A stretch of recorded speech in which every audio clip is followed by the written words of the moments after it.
Hello everyone सबैजनालाई र आज फेरि छङ्गु लेक अनि बाबा मन्दिर परेको थियो र एकदमै अहिले कस्तो क्लियर थियो। अहिले नै एकदमै ट्यामडुम बादल लाग्यो है।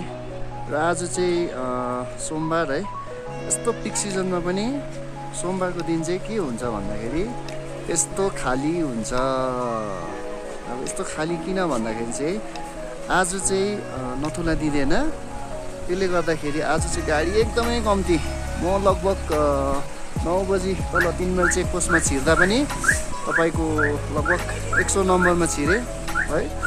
र एकदमै नथुला दिँदा चाहिँ हेर्नुहोस् गाडी हुँदैन। अब आज चाहिँ एकदम आर्मीको के मिटिङ सिटिङ हुनेको विकली के हुन्छ है। र गाडी नै हुँदैन र त्यस्तो छ। र अरू बेला चाहिँ तपाईँले अब यस्तो ठुलो रोड छ माथि है। यहाँदेखि गाडी फिन्जेर गएको चाहिँ पार्किङ गरेर गएको चाहिँ वरिपरि यो उँधोपट्टि केही हुँदैन। अब यो त छोडिदिउँ, यो त सानो छ। यो यसमा बिग्नबिग 50-60वटा मतलब चेप राख्यो भने पनि। र आज चाहिँ कतिवटा 30वटा गाडी मुस्किलले छैन हेर्नुहोस्। अब म पछाडि अलिअलि छ गाडी त्यस्तो होइन। 200-200 जस्तो छ होला गाडी। आज मन्डे चाहिँ यस्तो हुन्छ है पिक सिजनमा। बाबा मन्दिर नथुला दिएन भने चाहिँ